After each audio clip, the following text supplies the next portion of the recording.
Gagawa tayo ngayon ng bok choy. Ulam natin. May natira pa akong dugo dito ng baboy ng birthday ni Julie, kaya gawin natin bok choy. Yan, gisa ko muna yung aking pork. Lagyan ng paminta. Para malinamnam yung karne, kailangan igisa muna natin. Suka, konti lang. Para hindi agad mapanis ang ulam, kaya lagi akong naglalagay ng suka. Lagyan natin ng tubig. Ito yung ating pork blood. Yan dito. Ito yung ating pork blood. Ang lamig. Kulo na yung ating karne. Ilagay naman natin yung dugo. Si daddy hindi natin mapakain nitong ating ulam. Kaya ako lang kakain nito, mga kabayan.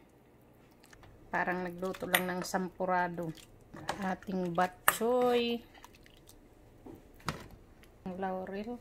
Talagang pampalasa, cooking wine. Yan, lagyan natin ng cooking wine. Masarap ang bok choy. Natin ng sili. Bumubula-bula dahil sa cooking wine. Ang nor powder. Lagyan natin ng salt. Wow. Masarap na naman ng tanghalian. Lagyan natin yung miswa natin dito sa ating bok choy. More miswa. Halo-haloin natin ang ating bok choy.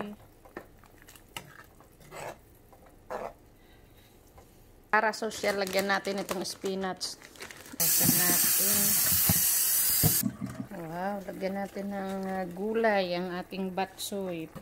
Mas lalong makulay ang ating bok choy. Sayang hindi kumakain si daddy kano nito. Masarap pa naman to. Ito na yung spinach bok choy. Tanghalian.